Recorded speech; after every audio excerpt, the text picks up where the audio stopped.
Assalamualaikum warahmatullahi wabarakatuh. Selamat siang. Nah, bagaimana kabarnya kalian semua di rumah pada masa pandemi ini? Semoga kalian semuanya diberi kesehatan, diberi kelancaran pada setiap harinya, dan juga jangan lupa ikuti anjuran pemerintah. Jika keluar kemana-mana harap memakai masker, dan juga jika habis dari luar harus selalu cuci tangan ya. Nah, pada kesempatan kali ini Bapak akan menjelaskan sedikit materi pada mata pelajaran sejarah. Nah, pada kali ini kita akan membahas tentang tentang manusia purba. Nah, pada kesempatan kali ini kita akan belajar bersama tentang materi zaman pra-aksara. Nah, zaman pra-aksara itu apa sih? Gini deh, Bapak kasih pertanyaan kepada kalian. Kalian percaya nggak sih kalau zaman dahulu itu ada kehidupan sebelum saat ini? Nah, bagaimana? Kalian apa percaya sih kalau dulu itu ada kehidupan? Gimana? Menurut kalian bagaimana? Atau dibayangkan aja, dibayangkan, atau kalau enggak kalian apa ya? Searching lah, kalian browsing tentang kehidupan masa lampau, masa lalu, sebelum orang-orang itu mengenal dunia yang semodern saat ini. Apakah ada apakah ada kehidupan di zaman pada zaman dahulu itu? Nah, bagaimana? Nah, begini deh, kalau kalian masih bingung, Bapak akan jelaskan tentang zaman praksara. Nah, zaman praksara itu adalah disebut juga zaman sebelum mengenal tulisan, karena pada zaman itu manusia itu sangat bergantung pada alam. Nah, sampai sekarang pun masih ada, akan tetapi ketergantungan manusia pada alam jauh lebih banyak pada zaman praksara itu. Orang-orang pergi berburu, pergi berpindah-pindah tempat untuk mencari makanan gini deh. Pada zaman praksara itu kan dunia itu gimana? Dunia itu sangat luas, masih menyatu, belum seperti sekarang yang terpecah-pecah. Nah, oleh karena itu pada zaman praksara dulu dibagi menjadi beberapa periodisasi. Nah, apa itu periodisasi? Nah, ada yang bisa jawab? Ayo. Jadi periodisasi itu pembagian zaman berdasarkan urutan zaman dari yang tertua ke yang paling muda. Nah, pada kali ini Bapak akan menampilkan video mohon disimak ya, video tentang zaman periodisasi zaman praksara. Nah, silakan disimak ya. Ini Bapak playkan videonya. Batu dibagi ke dalam 4 zaman, yaitu Paleolitikum, Mesolitikum, Neolitikum, dan Megalitikum. Yang pertama yaitu zaman Paleolitikum. Zaman ini disebut dengan zaman batu tua. Pada zaman tersebut, manusia purba masih menggunakan alat-alat batu yang dibuat secara kasar dan sederhana. Zaman ini merupakan zaman di mana manusia purba hidup dengan berburu dan mengumpulkan makanan pada tingkat awal. Pada zaman ini, manusia hidup dalam kelompok kecil sekitar 10-15 orang untuk mencari makanan dengan cara berburu hewan dan mengumpulkan buah dan umbi-umbian. Manusia pada zaman Paleolitikum hidup secara nomaden atau berpindah-pindah, sehingga mereka belum memiliki tempat tinggal yang tetap.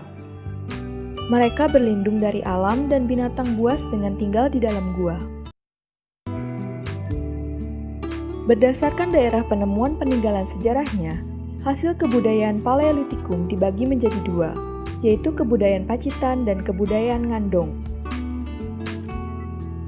Kebudayaan Pacitan ditemukan oleh seorang ahli paleontologi bernama von Koningswald pada tahun 1935. Hasil peninggalan kebudayaan yang ditemukan yaitu kapak genggam atau chopper, yang diperkirakan merupakan hasil kebudayaan manusia jenis Meganthropus.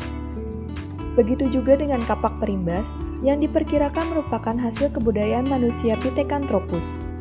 Selain itu, ditemukan juga alat-alat serpi berupa potongan batu yang masih kasar. Kebudayaan kedua yaitu kebudayaan Ngandong, yang ditemukan di daerah Ngandong, Ngawi, Jawa Timur. Peninggalan yang ditemukan yaitu peralatan yang terbuat dari tulang dan tanduk rusa serta flakes, yaitu alat kecil yang terbuat dari batu kalsedan. Zaman batu berikutnya adalah zaman Mesolitikum atau zaman batu tengah. Pada zaman ini, manusia purba masih hidup dengan berburu dan mengumpulkan makanan. Zaman ini didominasi oleh bangsa Papua Melanozoik. Mereka mulai hidup semi menetap di gua-gua. Jika sumber makanan mereka habis, mereka akan pindah dan menetap di gua lainnya. Kebudayaan yang paling menonjol pada masa ini adalah Kjøkkenmodinger dan Abrisurosh. Kjøkkenmodinger berasal dari bahasa Denmark. Kjøkken yang berarti dapur, dan moding yang berarti sampah. Kjøkkenmodinger merupakan sampah-sampah dapur berupa tumpukan kulit kerang. Kjøkkenmodinger ditemukan di sepanjang pantai timur Sumatera. Dari tumpukan sampah dapur tersebut ditemukan peninggalan berupa kapak genggam atau pebble, kapak pendek atau henchcord, dan pipisan, yaitu batu penggiling dan landasannya. Kebudayaan selanjutnya adalah Abrisurosh, merupakan sebutan untuk gua-gua yang ditinggali manusia pada zaman ini. Dari dalam gua-gua tersebut ditemukan peralatan dari batu yang telah diasah serta peralatan dari tulang dan tanduk. Peralatan ini banyak ditemukan di Gua Lawa, Sampung Ponorogo, Jawa Timur, sehingga disebut dengan Sampung Bone Culture. Hasil budaya lain yang menonjol pada zaman Mesolitikum yaitu lukisan gua berupa cap tangan yang diyakini sebagai bagian dari ritual agama dan dianggap memiliki kekuatan magis. Lukisan gua tersebut banyak ditemukan di Gua Leang-Leang, Sulawesi Selatan. Setelah melewati 2 zaman, kini kita beralih ke zaman ketiga di mana manusia sudah mulai mengenal bercocok tanam, yaitu zaman Neolitikum atau zaman batu muda. Jenis manusia yang hidup pada zaman ini yaitu Homo sapiens, ras Mongoloide, dan Austromelanozoide. Mereka sudah tidak lagi berpindah-pindah dan mulai hidup menetap. Mereka masih melakukan perburuan, namun sudah bisa menghasilkan bahan makanan sendiri dengan cara bercocok tanam. Dari peninggalan yang ditemukan, dapat diketahui bahwa pembuatan alat pada zaman ini sudah lebih halus dan disesuaikan dengan fungsinya. Hasil budaya atau peninggalan yang paling terkenal yaitu kapak lonjong yang ditemukan di Indonesia bagian timur seperti Minahasa dan Papua, serta kapak persegi yang ditemukan di Indonesia bagian barat seperti Sumatera, Jawa, dan Bali. Peninggalan lain yang ditemukan adalah mata panah, mata tombak, perhiasan dari batu indah, serta tembikar yang banyak ditemukan pecahannya di Sumatera. Selain itu, ditemukan juga alat pemukul kulit kayu yang menunjukkan bahwa manusia pada zaman Neolitikum sudah bisa membuat pakaian dari kulit kayu. Di tengah-tengah zaman Neolitikum, muncul kebudayaan membangun bangunan dari batu-batu besar. Masa tersebut dikenal dengan zaman Megalitikum atau zaman batu besar. Zaman ini didominasi oleh manusia purba Homo sapiens. Kebudayaan ini diperkirakan berkembang dari zaman Neolitikum hingga zaman Perunggu. Pada zaman ini, manusia membuat berbagai bangunan batu untuk kepentingan upacara keagamaan dan mengubur jenazah. Von Heine-Geldern, seorang ahli prasejarah dari Austria, menyatakan bahwa kebudayaan Megalitikum menyebar ke Indonesia melalui 2 gelombang. Gelombang pertama, Megalitikum tua berlangsung pada tahun 2500 sampai 1500 sebelum Masehi, menyebar ke Indonesia pada zaman Neolitikum. Bangunan peninggalan dari masa ini yaitu menhir, punden berundak, serta arca-arca statis. Gelombang kedua yaitu Megalitikum Muda, berlangsung pada tahun 1000 sampai 10 sebelum Masehi dan menyebar pada zaman perunggu. Contoh bangunan megalitnya yaitu kubur batu, dolmen, waruga, sarkofagus, serta arca-arca dinamis. Seiring perkembangan zaman, manusia semakin terampil. Tidak hanya peralatan dari batu, manusia mulai bisa membuat peralatan dari logam. Hal itulah yang menjadi awal dimulainya zaman logam, yang disebut juga sebagai zaman perundagian. Pada zaman ini, manusia purba sudah mulai mengenal teknologi dan pertukangan dengan membuat peralatan yang sesuai dengan kebutuhan hidup. Zaman logam sendiri terbagi ke dalam 3 zaman, yaitu zaman tembaga, zaman perunggu, dan zaman besi. Zaman tembaga merupakan masa awal manusia mengenal logam. Indonesia diperkirakan tidak terpengaruh dengan zaman tembaga, karena sampai sekarang belum ada penemuan peninggalan sejarah dari zaman tembaga di Indonesia. Zaman logam yang pertama berlangsung di Indonesia yaitu zaman perunggu. Pada zaman ini, manusia membuat peralatan dengan bahan dasar perunggu. Di Indonesia, ditemukan beberapa peninggalan dari zaman perunggu seperti candrasa yang ditemukan di Bandung, dan kapak corong yang ditemukan di Bali, Sulawesi Selatan, dan Sulawesi Tengah. Kemudian ada nekara, yaitu genderang besar yang berbentuk seperti dandang terbalik. Ada juga moko, sejenis nekara yang ukurannya lebih kecil. Lalu bejana perunggu, serta arca perunggu berbentuk manusia dan binatang.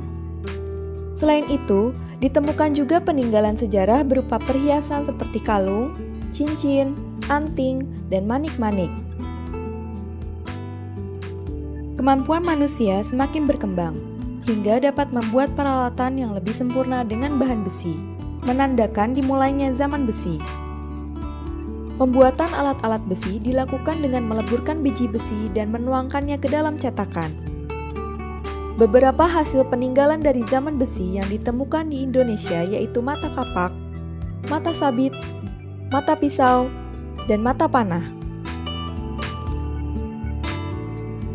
Nah, setelah tadi tahu tentang periodisasi zaman, nah pada kali ini kita akan masuk kepada manusianya, manusia yang menghuni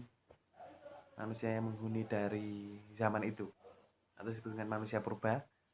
Yang kita akan belajar yang ada di Indonesia dulu. Nah, di Indonesia sendiri manusia purba dibagi menjadi tiga jenis manusia purba. Yang pertama adalah Pithecanthropus. Nah, Pithecanthropus artinya manusia kera. Yang kedua adalah Meganthropus, yang berarti manusia raksasa. Yang ketiga ada Homo sapiens atau manusia cerdas yang hampir mirip seperti manusia sekarang ini. Nah, selanjutnya adalah contoh dari Pithecanthropus tadi yang manusia kera adalah Pithecanthropus erectus.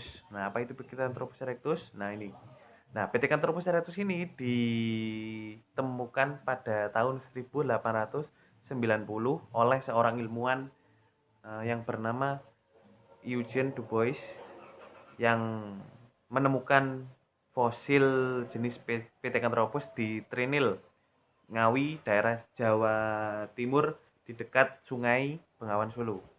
Nah, kenapa seorang penemu ini memberikan nama Pithecanthropus erectus? Karena melihat dari penemuan tersebut bisa digambarkan bahwa manusia Pithecanthropus ini bisa disebut juga dengan manusia kera yang berjalan tegak.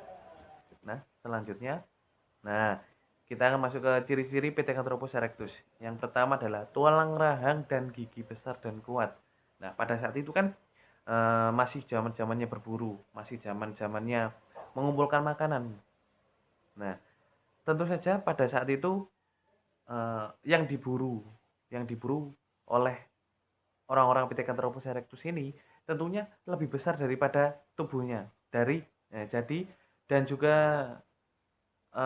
hasil buruannya itu dimakan mentah, belum dimasak karena pada saat ini belum mengenal api. Nah, jadi dengan makanan yang begitu kuat, makanan yang begitu apa ya? Istilahnya keras, hal ini yang membuat tulang rahang dan gigi mereka itu besar dan kuat-kuat karena makan makanan yang mereka makan seperti itu. Nah, yang kedua adalah tidak berdagu. Jadi manusia Pithecanthropus erectus ini dagunya ini lebih ke dalam. Lalu tinggi badan sekitar 160 sampai 180 cm. Maaf salah. Nah, berbadan dan berjalan tegak seperti layaknya manusia pada zaman sekarang ini. Lalu memiliki kening yang menonjol keluar, nah nonong lah istilahnya. Dan dengan berat 80 sampai 100 kg. Cukup besar ya. Nah, oh iya, cukup besar untuk manusia pada zaman itu. Nah, mereka memiliki volume otak 750 sampai 1000 cc. Hanya seperti inilah. Nah, selanjutnya kita akan masuk kepada Meganthropus. Nah, Meganthropus tadi kan manusia raksasa. Nah, salah satu contoh dari Meganthropus adalah Meganthropus paleojavanicus. Nah, Meganthropus paleojavanicus ini ditemukan oleh von Koenigswald di daerah Sangiran pada tahun 1936. Nah, hasil temuannya ini berupa tulang bagian bawah dan atas, jadi ya kaki, tangan, tengkorak. Nah, ciri-ciri Meganthropus paleojavanicus memiliki tubuh kekar karena memang Meganthropus paleojavanicus ini memiliki tubuh raksasa, tubuh tinggi. Nah, rahang dan geraham yang besar. Nah, sama seperti Pithecanthropus erectus tadi, karena makanan mereka yang dimakan seperti itu kasar, nah tidak dimasak, nah itu yang membuat rahang mereka besar dan juga tidak berdagu, sama seperti Pithecanthropus erectus. Selanjutnya kita akan masuk ke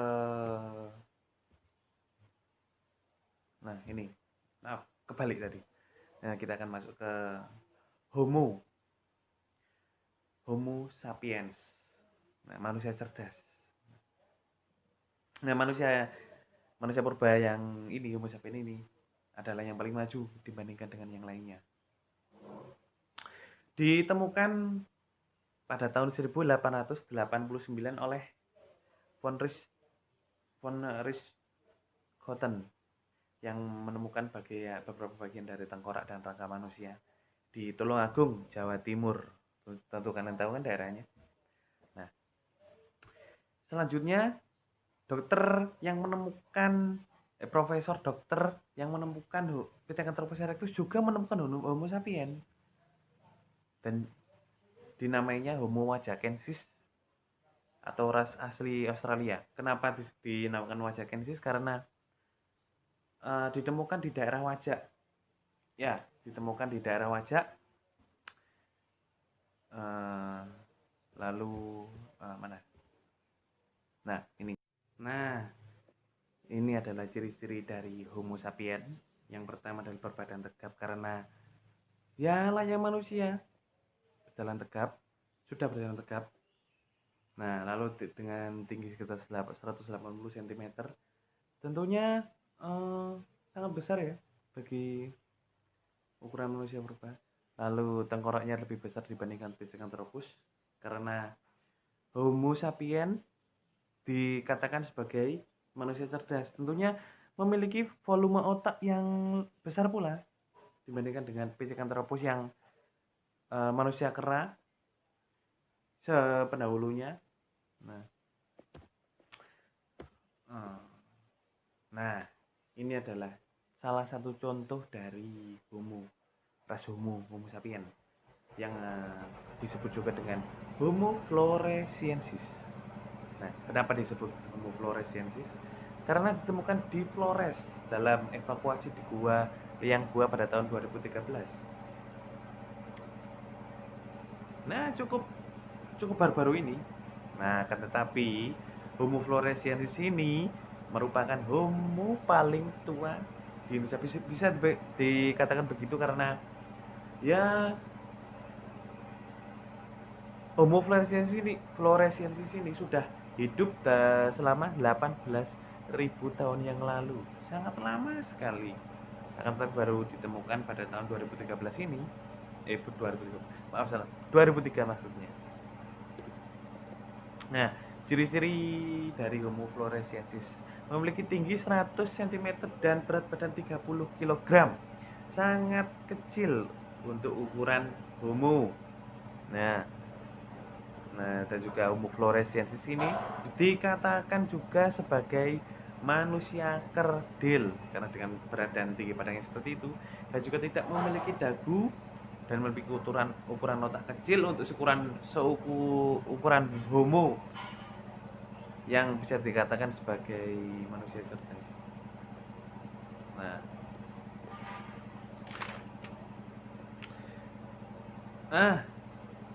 Slide terakhir, slide yang kalian tunggu-tunggu selalu yang kalian tunggu-tunggu. Nah, tapi jangan kalian, sebelum saya mengakhiri, saya ingin memberikan kuis. Tidak banyak, hanya 10 soal saja. Kalian kerjakan. Habis ini saya kirim linknya link Google Form, kalian isi dengan benar tentunya.